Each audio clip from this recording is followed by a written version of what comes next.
Court Press on Sports Talk Radio, 106.9 FM, 1390 AM. The Fan.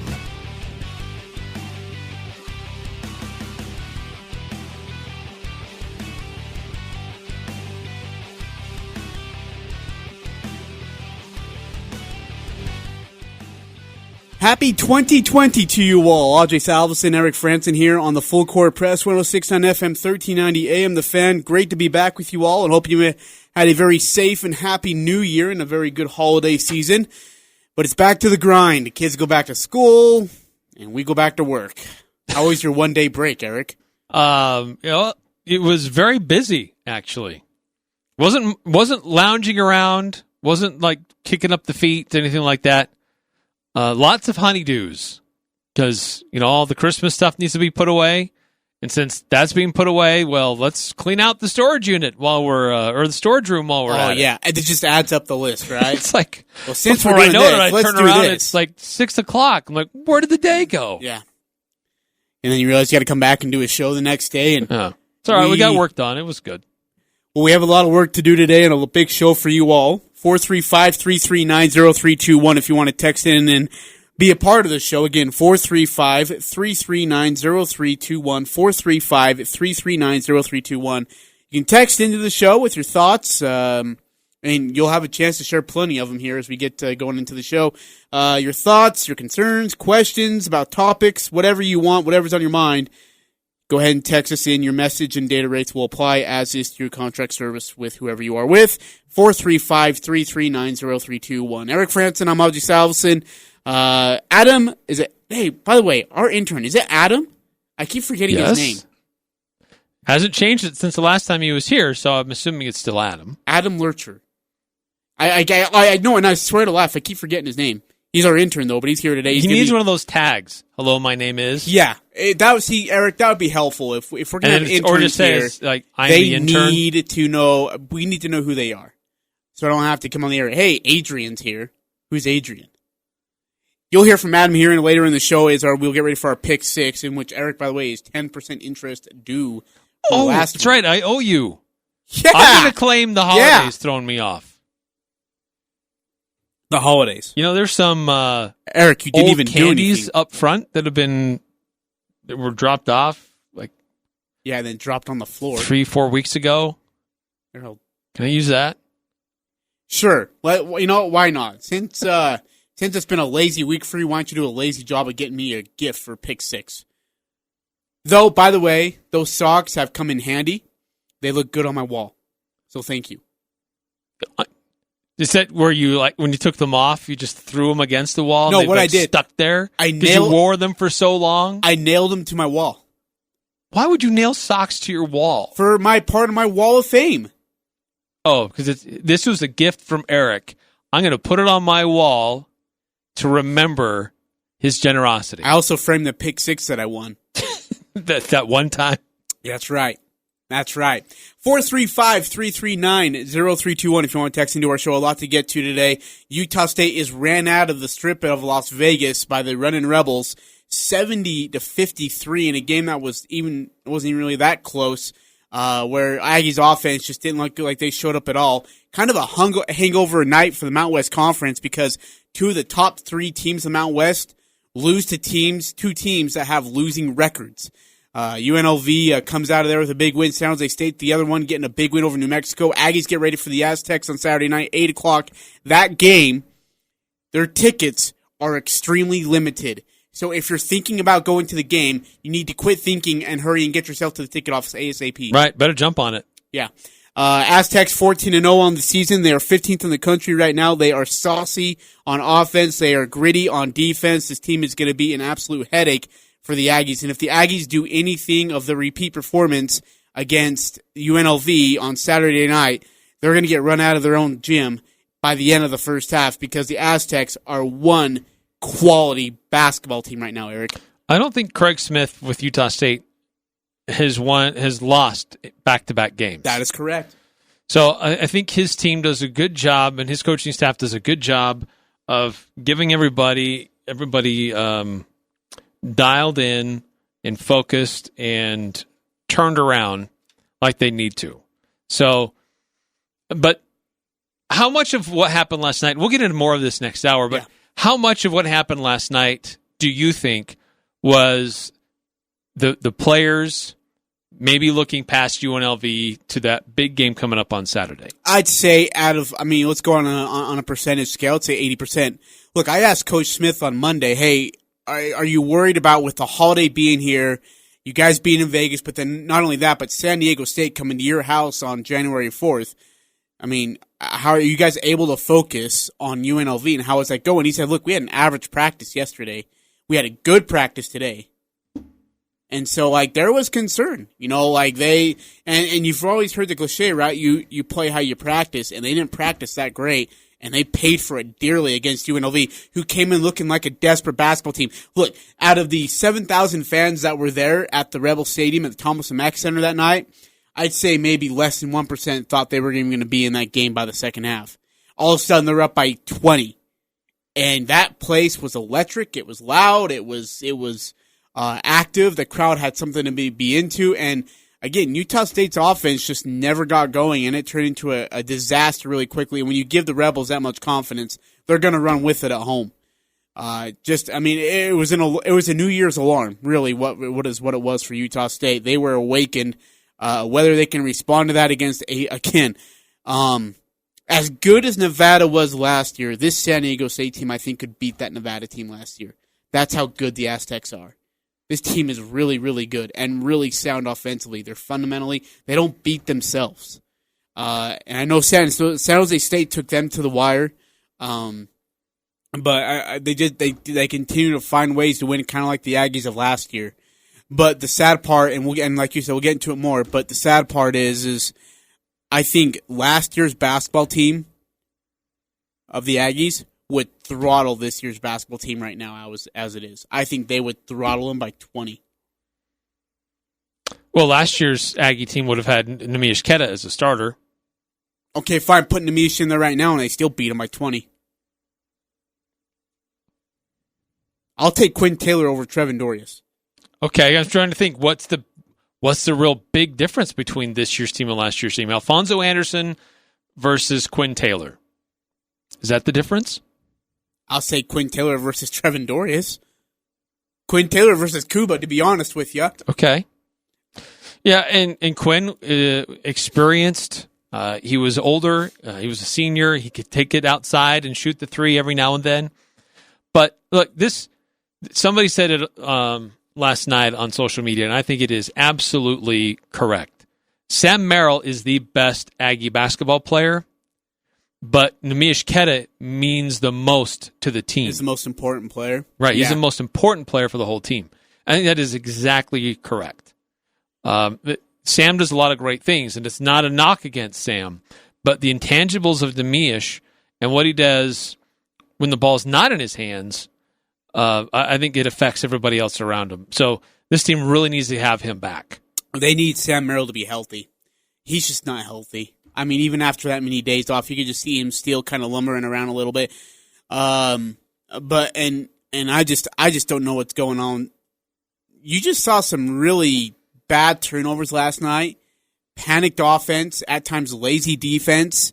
And coach used the word in his postgame, undisciplined. They were undisciplined last night. Yeah. Defensively and offensively, really. Yeah, I think that's the right term. They were a little bit lazy in some of the passes and the way they were executing, sometimes on how they were hustling back on defense or not. And so they were just a little flat-footed. They just weren't dialed in like they needed to be. We'll get into Utah State, who they play, running Rebels, talk later in the second hour. Don't worry about the Aztecs. We'll get into that all tomorrow. Plenty to break down. We'll hopefully have Ted Leitner on to join us to talk about that game tomorrow night. Or assuming on Saturday night. Ted's the play-by-play voice for the San Diego State Aztecs, is a big fan of our show, as he's told me, and does an incredible job. And so we'll be excited to have him on tomorrow. You think he was just being nice? No. Because I find him, look, there's some guys where I'm like, yeah, you're full of crap. I actually find him to be a sincere, real good dude, which is really good. Which isn't always the case, especially in sports media.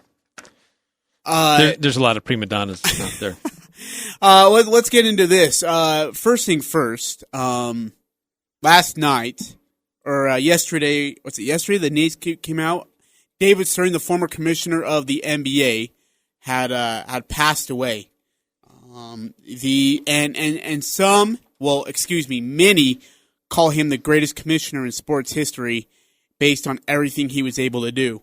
Here is Jeremy Schaap on the biography of David Stern, his impact on the NBA, but also the other side of David Stern that not a lot of people knew about. In his 30 years as commissioner, David Stern made it possible for the NBA to scramble from the brink of bankruptcy and irrelevance to a position of global significance unthinkable in the dark days of the late 1970s and early 1980s, when the league was beset by drug problems, teams were going bankrupt, and the finals were on tape delay. That stunning reversal of fortune is why Stern will be remembered as perhaps the greatest leader of any sports league ever. Of course, the league's rebirth can't be attributed solely to Stern's savvy and toughness. It wasn't Stern, after all, who fashioned from clay the transcendent Larry Bird-Magic Johnson rivalry. It wasn't Stern who imbued Michael Jordan with his gifts either. But make no mistake, there might be no other sports executive ever who so adeptly utilized the tools at his disposal. No other commissioner who so clearly recognized and exploited the resources of his sport. With Stern in charge, the NBA called itself fantastic, but it was really a star factory. The league marketed its stars to the hilt, and no league ever better mastered the art of marketing than David Stern's NBA.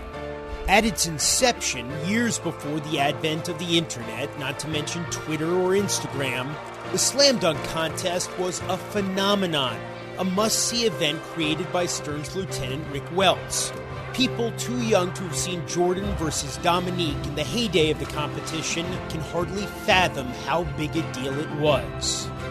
Then, in 1992, there was the Dream Team, the ultimate expression of Stern's strategic thinking, of his desire to make the league a global brand.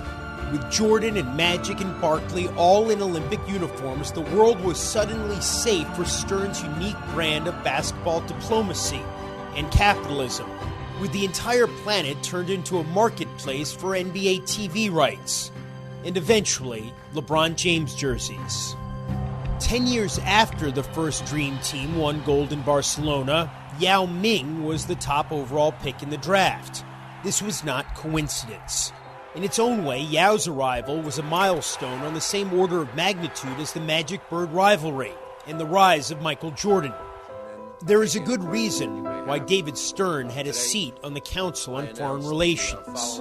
In terms of his management style, Stern was not a man to be trifled with. He could be intimidating, demanding, imperious. In fact, all of the above. Why was the Lakers for Chris Paul trade not an acceptable deal for you? Well, your question indicates that you don't understand the capacity in which I was acting. But he could also be charming and refreshingly blunt and honest, even on the subject of the owners for whom he worked. For example, when the New York Knicks lost a court battle about sexual harassment in their front office. It demonstrates that they're not a model of intelligent management. Of course, under Stern, who reigned for so long, there were many challenges and controversies. Even as total revenue and player salaries skyrocketed, there were too many lockouts. There was the infamous Pacers-Pistons brawl in Detroit, which exposed a yawning disconnect in the relationship between players and fans. Tim Donaghy, a veteran NBA referee, went to prison on gambling-related charges. But in the end, David Stern will be remembered for all the ways in which he elevated the NBA, enriched his owners and the players, popularized the game in places where it had been an afterthought. When he took over, none of that was guaranteed. Back then, it would have seemed at best unlikely that the NBA would become a global behemoth. It is perhaps the ultimate testament to Stern's vision that now it all seems to have been inevitable. That's a hell of a job by Jeremy Schaap, if you ask me. That's some good stuff right there. David Stern became commissioner of the NBA in 1984. It's the same year that Jordan entered the league. He stepped down in 2014, just after LeBron James won his second NBA title. He suffered a brain hemorrhage about 3 weeks ago. He passes away. David Stern, former NBA commissioner, at the age of 77. You know, when I look at the era of David Stern in the NBA, I can't think of the ups and downs, but more ups. What Jeremy Schaap said, that you had the drug problems in the 1970s, whatever, and finally he was able to bring that league to prominence through bankruptcy, and it helped to have guys like Larry Bird, Magic Johnson, Michael Jordan come through during those times. And then you, of course, had the 1992 Dream Team, just after the USA sent college kids to go play pros from all around the world and came up short. And then he said, you know what? Enough of this. We're not going to be sitting here and get bullied by you guys. We're going to send the best. You send your best, we're going to send our best. And he did. Yep. He sent David Robinson, Michael Jordan. I mean, think about that. They got Michael Jordan, who they were the first to ask him, and he said, well, it depends who you get. So then they went and got Bird. They got Magic. They got Drexler. They turned back to Jordan. He says, okay, I'm in. Now, of course, there's that theory and the conspiracy of, well, was Isaiah Thomas going to be locked out by Jordan? Was it not? There's a whole other story to it in itself. But the fact that the 1992 Dream Team, I think that's what really elevated David Stern to becoming the great commissioner that he was. But then there's also the downfall, too. The lockouts in 2011, I believe, was one of the big lockouts where they lost games. Well, there were two lockouts that lost games in 1998, 88 or 98. And that was the year the Jazz had been to the finals 2 years in a row. Yeah. Stockton and Malone were coming back. You knew Jordan was retiring. Everybody thought, okay, this is going to be the Finally. Jazz opportunity here. The path is clear. Jazz should be able to get this done. Then they have the lockout, and then they have to try to cram a lot of games in a short amount of time. And Stockton and Malone, a little bit older, and Hornacek, and it started to wear down on them, and they just weren't as healthy when the playoffs came around. And then this young upstart San Antonio team took advantage of it. With the number one pick in the draft, thank you very much. Tim Duncan, how do you do? There are actually 4 lockouts that occurred under David Stern. But only 2 of them lost games, is that right? Right. There were lockouts in 1995 and in 1996. No games were lost in those seasons. But then there was the 98 lockout. So that's a lot of lockouts and labor disputes just in a short amount of time. And then there was another one in 2011, which shortened the league season to only 66 games. And then also with that, you had the gambling issues. Well, what they thought was a gambling problem within referees. Of course, Tim Donaghy was one of those problems.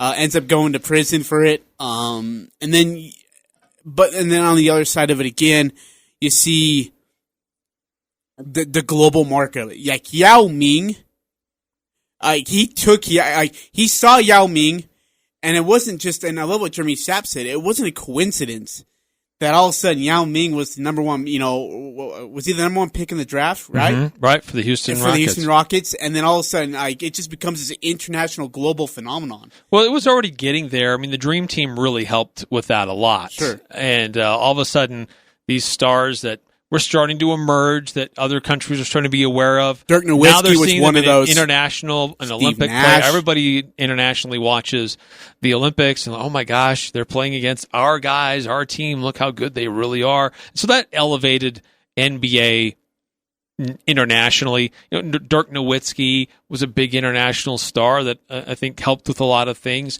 And then more European players started to come in. But you're right, bringing in Yao Ming took it to a whole new level gosh. All of a sudden there's this China. marketplace of 1 billion That's the people. crazy part, is that they all of a sudden had Chinese broadcasters broadcasting the games of NBA. And David Stern knew what he was doing when he allowed that to happen. Because then China is watching these games thinking, oh my gosh, now you're gonna watch Kill Neal versus Yao Ming. You're gonna watch Tim Duncan versus Yao Ming. Like, they knew exactly what they were doing the whole time. Yeah, and it was smart. You'd watch a Houston Rockets game and you'd see a lot of advertising on the court that unless you knew Mandarin Chinese, exactly. you didn't know what that was. Smartest and that continued on for many years, even after Yao Ming retired from the game, until just this last year when Rockets had their little dust up over Hong Kong. But it did introduce a huge international market that continues to grow with games being played, exhibition games being played overseas, and I think you're going to continue to see more of that. But that really did happen under David Stern's watch. And also under Stern, the NBA played nearly 150 international games and was televised in more than 200 countries and territories in more than 40 languages. And the NBA Finals and All-Star Weekend grew into an international spectacle. We all knew about that. The NBA 2010 All-Star Game drew more than 108,000 fans to the Dallas Cowboys AT&T Stadium, which is a record to watch a basketball game. Like, the guy just knew how to play the hand, right? Now, again, let's go back to the dark side of things. The DeVito trade of Chris Paul going to the Lakers. He felt like it was an unfair trade, and he defended the decision for a long time. And then I think was it last year? He talked about how it was to protect the league. And he just felt like there was an unfair advantage in doing that.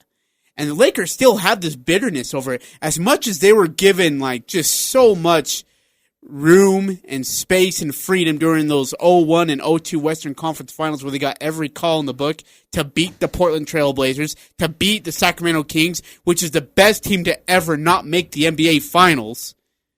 The Lakers are still bitter about Paul not being able to go play for the Lakers, and instead went to the Clippers just across the street.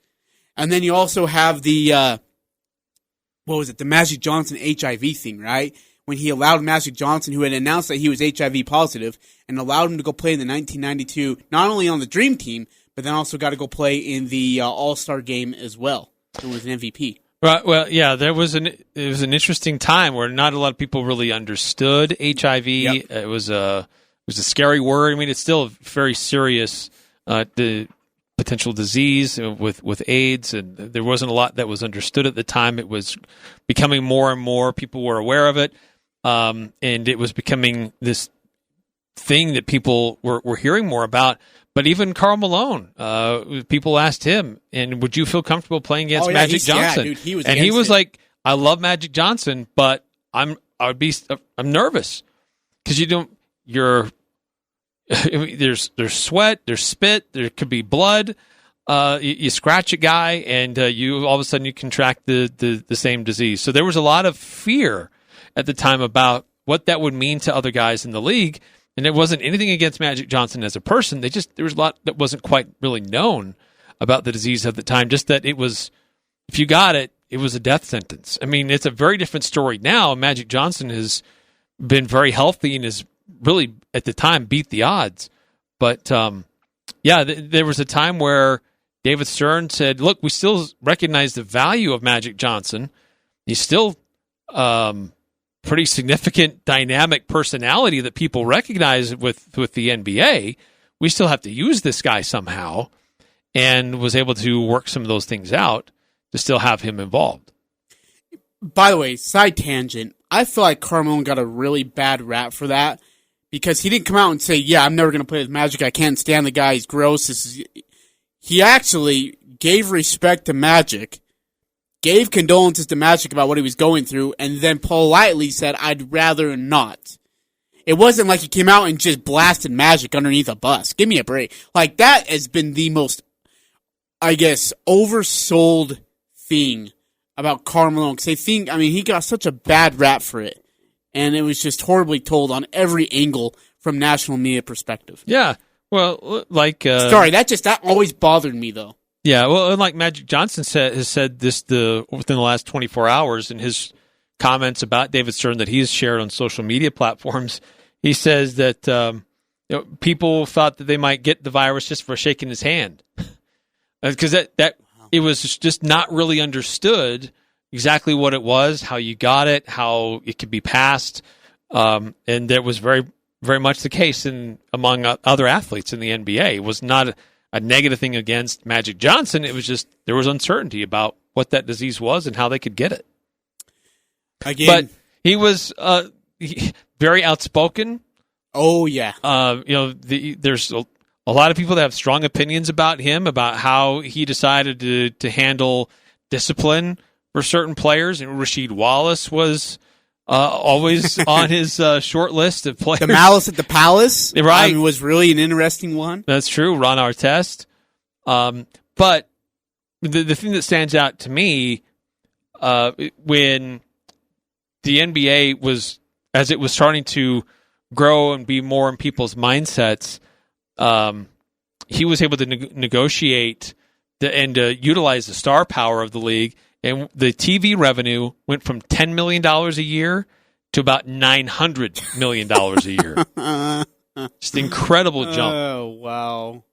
So, Hey, did you ever, I heard this as I was reading some stories yesterday. Did you ever get the feeling that he had beef with Kobe Bryant? Because Michael Jordan was his prodigal son, golden child for years, right? And David he was Stern, his meal ticket. Yeah, I mean, And he knew it.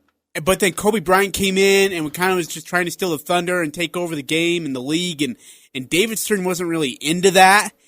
Well, one thing that is a criticism of Stern is that he had his favorites. He picked his Absolutely. favorites, and he really promoted them and highlighted them. And the NBA is still a bit problematic that way. I think that's probably why the ratings are a little bit down this year, because there's been this consolidation of power in just a few places, and it's not great stars in many different places that the league tries to promote. And so, but that being said, it was marketing, and it was about getting eyeballs on televisions. And he knew that, look, this is a dynamic player. It's an exciting player. And we're going to highlight this player or these couple of players, and we're going to promote the heck out of them. And we'll make them into stars. We have to, because then people will tune in and watch more of our games. Yeah, I think, look, as there was a good side, but I still think there was a business side, which was a dark side of David Stern, and that was one of those things where he forced products down your throat, even if you didn't want it. I mean, Kobe Bryant was really forced down. I think at some point, when they realized how good this Lakers team was, that, and I still think this. I think that some of the finals and some of the playoffs were rigged because of David Stern. I still strongly believe that they realized they were going to lose ratings. Look, when the Spurs and Knicks played each other in I think it was the '99 finals, it was one of the lowest rated ever. When the Nets and Lakers played, it was the second lowest rated finals. Nobody wanted to see it, and then David realized they were losing money, so he regrouped and put together finals and matchups that was going to be attractive to the audience. Now, granted, it worked, but I think that's one of the dark sides of David Stern. But again, I cannot really, when you think about Rob Manfred, when you think about Bud Selig, Roger Goodell, they don't hold a candle to David Stern. Well, I mean, they've done, those other commissioners did good things in their own way for their leagues, but you look at where it was, the NBA, where it was when David Stern first came in and where it was when he left, it's hard to see anybody else that had changed so dramatically their league, not just in how it was perceived domestically, but how it grew internationally. I mean, the NFL has had tremendous success with huge ratings, big stadiums, just plants that are just printing money all over this country, but it really hasn't grown much internationally. They've done some more things a little bit more lately over the last few years in playing some regular season games in London, and they've tried to do one game a year in Mexico City, but that's almost more a function of just the sport itself. But the NFL hasn't done a heck of a whole lot to grow the sport of football much beyond the American borders. David Stern was inducted into the Naismith Memorial Basketball Hall of Fame in 2014. He was a commissioner for 30 years from 1984 to 2014. He has passed away at the age of 70. It's the Full Court Press, weekday afternoons from 4 to 6 on Sports Talk Radio, 106.9 FM, 1390 AM. The Fan. Next selection.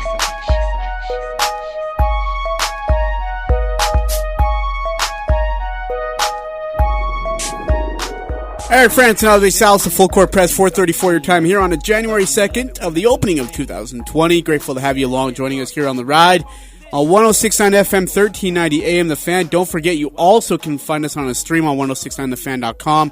You miss any of our shows, past or even today's show, you can find it on Stitcher, iTunes, and Spotify. We can also have our bonus content on there, interviews, post-game stuff, and whatever else we have. Press conferences. It's all there for you guys. Again, you can find it on the Full Court Press. Just type in Eric's name, my name, or the Full Court Press, and you'll be able to find all that content that we put out there for you. Eric, Utah Jazz, going into this one, ESPN does their power rankings. They moved up from 12th to 11th. They had that big win against the Clippers, right? They're 7-1, and Mike Conley isn't playing right now, in so much that people are actually asking, is this team better without Mike Conley? But I'll tell you what's been the biggest surprise so far, and that's Jordan Clarkson for me. He's been absolutely phenomenal. It's taken you a while to come around to that, Ajay. I know. You were very critical of him earlier. It took back-to-back good basketball games from him. It did. It took me a long time. It took him 2 games to play consistently good for me to actually say, yes, it's going to be okay. A whole 2 games. Well, I mean, it really is. Like, everyone's like, well, can you do this? Or what? I mean, look, he was taking shots that you're like, dude, what are you shooting? Why are you shooting that? That's not a good shot. But then when you have a bench that comes onto the floor, and it's a bench that's really good at giving up big leads, and Jordan Clark's ever to, kind of put a Band-Aid on the bleed, and then not only that, but then extend the lead a little bit, so when your starters come on, they're not coming back from a 13-point lead to a 5-point deficit, but they're actually looking at a 12-point lead instead. It helps, and I thought Clarkson's been good the last 2 games. He had 19 on the 28th versus the Clippers, and then he had 20 against Detroit in 27 minutes, where he shot 53% from the field, 57% from deep. I think that he has been exactly what the bench has needed for the Utah Jazz. That there's someone who can come in and have an offensive game, who can create, who can shoot from beyond the arc, who can get his own shot if necessary. Now, the question for me isn't, has this been a good move yet or not? The question for me is, when Mike Conley comes back, when bench rotations change with that, and when he's been in the system for a month or 2, and they've been running practices where they're not really anymore adapting to him, he now needs to learn the Jazz system. Will that continue? Because right now, the Jazz are basically saying, giving him a green light. We're going to adapt to you. So when you're in the game, we're adapting how we do things for you. And giving him some license to do what he feels that he can do until he understands what's happening around him at another level. So the question for me is, not so much was the Jordan Clarkson trade a good idea, but how long until he starts being more of a facilitator, sharing the ball, playing defense? Or will that be asked of him? Because if no one else on that bench is going to be able to produce much, maybe this is just how it's going to be. And that's probably going to be okay.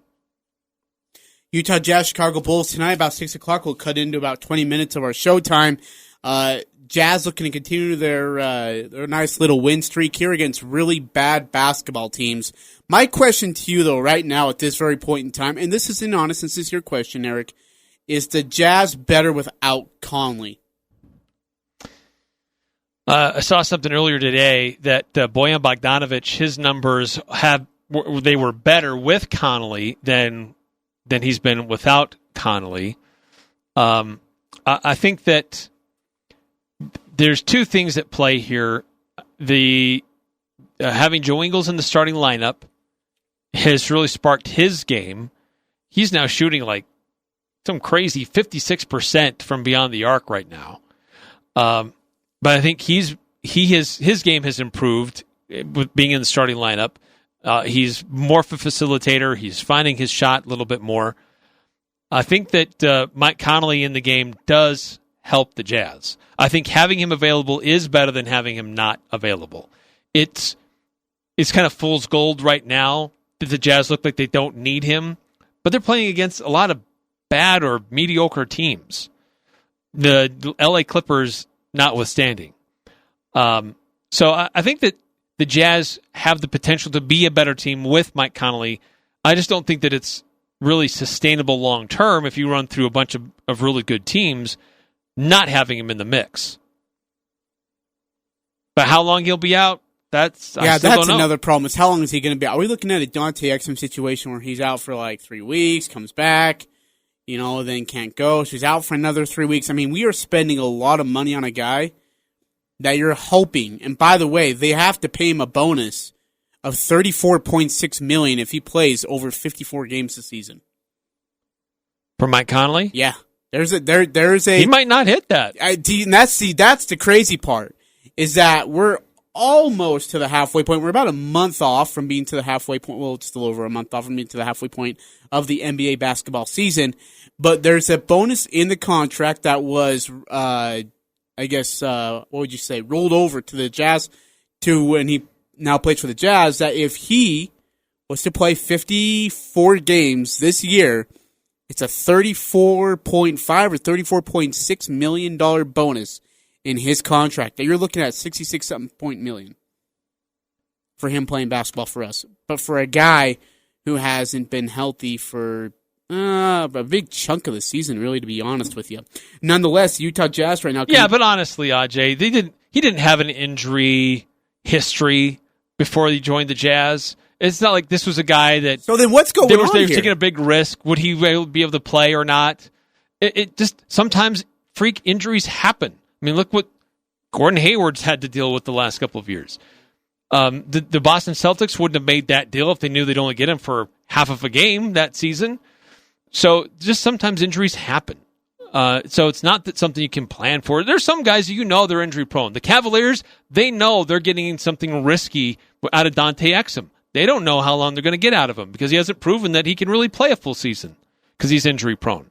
It's not the same thing with Mike Conley. And I think that he's a better facilitator. He's a point guard that gets other guys involved. He takes some of the pressure off of Donovan Mitchell and helps set up Bojan and Joe a little bit better. I think they're better with Mike Conley. He still hasn't quite, I think, hit that level that we all expected and hoped having with the Jazz. But I think he'll get there. Utah Jazz have won 8 of the last 9 right now. And by the way, with that streak, Eric, they're still stuck at 6th in the West Conference, but only 2 games behind Denver for the 2 seed. Yeah, they're making gains. Back to that again. They're making gains. They're winning the games like they should. They're not losing ground. They still have, another 7 or 8 games where they're going to be playing against some pretty 7 mediocre teams. Yep. To still get some good ground and try to create some cushion. Not only try to catch the teams ahead of them, but get some separation between the guys that are behind them. Utah Jazz, Chicago Bulls tonight at the United Center. That's at 6 o'clock Mountain Time. That will interrupt in our show about 5:40. 5:45, you get a pregame. David Locke, Ron Boone on the call tonight here on this very own station of 106.9 FM, 1390 AM The Fan. Eric? By the way, so the Jazz have the Bulls tonight, then they're in Orlando on Saturday. 5 o'clock, I believe, is that game. Yes. News today from the Magic, their forward Jonathan Isaac has a severe sprain and bone contusion. Ooh, is he out? And he'll be reevaluated in 2 months. Here's the thing. Jonathan Isaac is the only player in the NBA this season who's averaging at least 2 blocks and 1.5 steals per game. So that's a defensive blow for the Orlando Magic ahead of the game on Saturday with Utah Jazz. Yeah, especially if Rudy Gobert's a go. And by the way, Rudy Gobert's going to be playing with a little bit of, you can call it spit and vinegar, after the first fan returns of the NBA All-Star vote have been released. Everybody take a deep breath, sit down, and listen very carefully about what we're about to say. Again, as Eric mentioned before the break, this is only the first fan return. There's still more to go. And by the way, there's a little kicker to it that Eric's going to mention right after. But here's what the front court looks like so far. 1 through 10 of the front court. Ready? LeBron James at 1, Anthony Davis 2, Kawhi Leonard at 3, Paul George 4, 5 is Cat Towns, 6 is Kristaps Porzingis, 7 is the Joker, 8 Carmelo Anthony, 9 Brandon Ingram, 10 Dwight Howard. What am I missing in that group? I don't know. Maybe the best center? Maybe the 2-time Defensive Player of the Year? Someone named Gobert? Are we really doing this again? I'm kind of annoyed right now. I know it's a fan vote, but my gosh, fans. It happens every year, but it's even more glaring how messed up this is when you look at the guards. Give us the guards. Okay, so in the West, Luka Doncic, number 1. Sure. I don't have a problem with that. Yep. And he's number 1 by a pretty healthy margin. Followed by James Harden and Damian Lillard. Understood. Great players, should be considered. Number 4, Steph Curry. Oh, yeah, the guy's been sitting out for 2 months. Yeah, sounds Guy good who to hasn't me. played a minute of basketball in over sounds 2 good. months. Sounds good to me. Number 5 is Russell Westbrook. Number 6 is D'Angelo Russell. On a team that, have they even won 10 games? On a team that's playing G League, guys, and D'Angelo Russell's on the top of that list. Donovan Mitchell's number 7. Oh, that's nice. Here's the other screwed up. Alex Caruso. Yes, the White for Mamba. the Lakers. The White Mamba is back. Alex Caruso is getting more votes. Let this sink in for a moment. He is getting more votes than Devin Booker.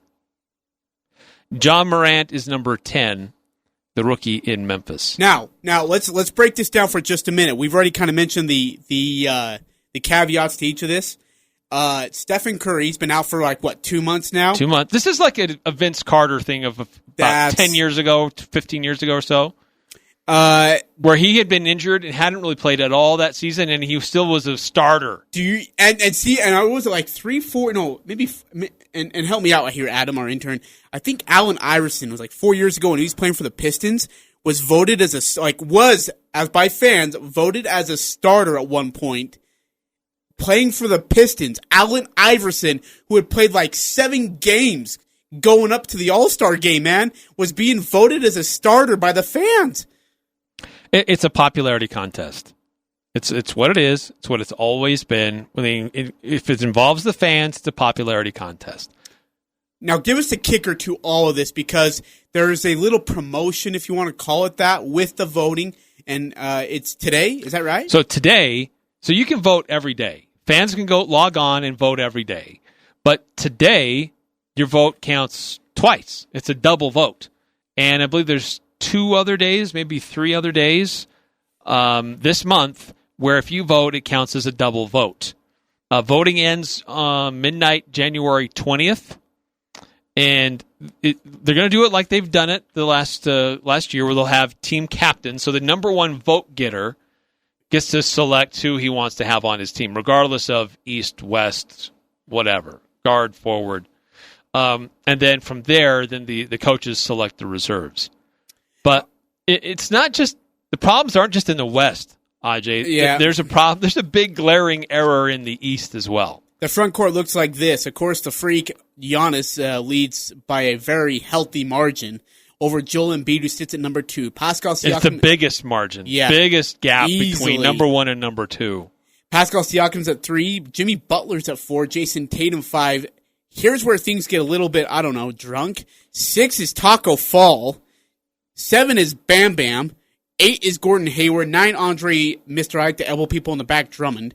And 10 is Domantas Sabonis from Indiana Pacers. We're going to get to that in just a moment. Give us our guards, though, really quickly, if you would.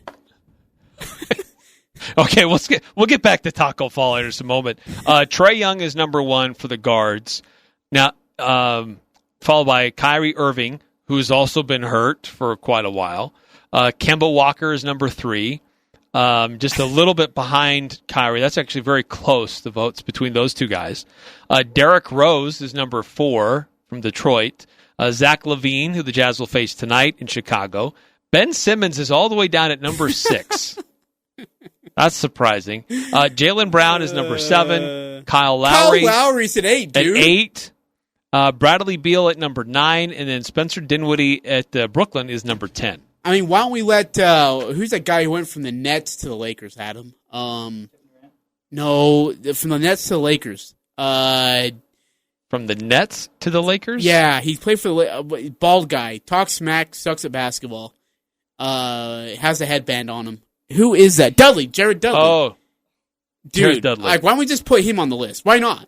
Okay, well, so, as we Let's said, start with this Taco is all Fall. about fans, and clearly there's a campaign that's going on. Some social media or websites out there. Taco Fall. Taco Tuesday. Everyone vote for him. He has too. only played in 3 games.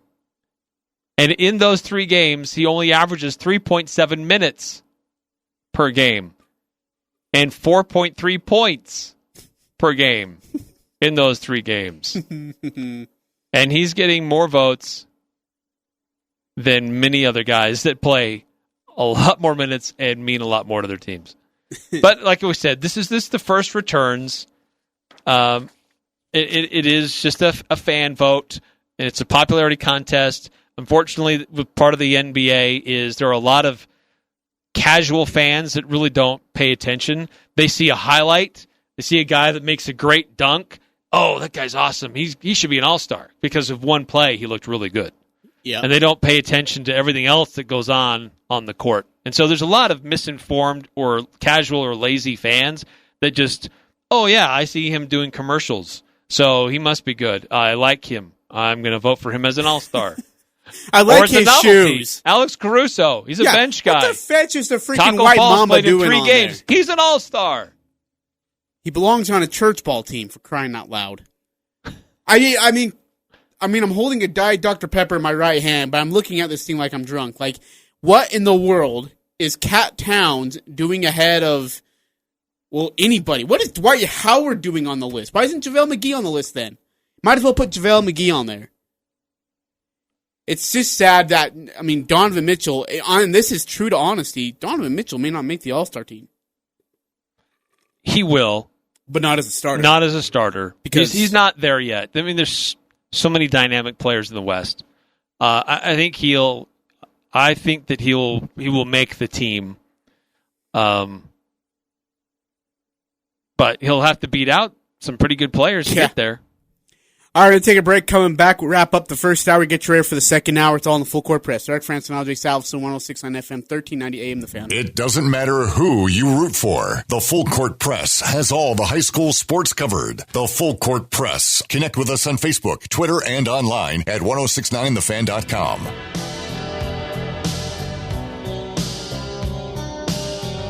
Eric Frandsen, Ajay, Salvesen on the Full Court Press. 4:55 your time. We're getting ready to wrap up the first hour. Get ready for the second hour.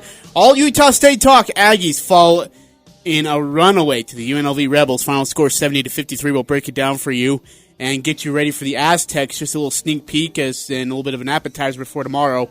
As we'll really dig into who the Aztecs are, why they're undefeated, and what to look out for. There is a lot on the list to be aware of. You also hear from Coach Craig Smith tomorrow afternoon here on the Full Court Press on 106.9 FM, 1390 AM, The Fan. Eric, you just gave us some ratings, and the Frisco Bowl was not that loved. There's been a lot of bowl games played, right? And Utah State played in one of the earlier ones. Well, it was actually on the opening day. And apparently not a lot of people in the bowl mood just yet. Utah State's bowl game in the bottom 10 as far as viewers. And that game was down 14% compared to a year ago, with 1.25 million people tuning in. Was there any word on the playoff games at all? The playoff games were very highly viewed. Clemson, Ohio State, 21.15 million, up 11%. What? LSU and Oklahoma, 17.21 million, up 2%.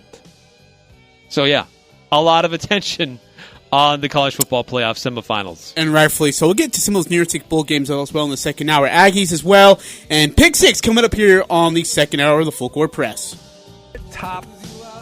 I'm Dan Patrick, and this is Above the Noise. Happy New Year, everyone. We have plenty of reason to be excited about 2020 in sports. You have the NFL playoff matchups. They should be great. Same with college football's title game. Then things slow down just a little bit, and then, boom, Final Four, Masters, NHL playoffs, NBA playoffs.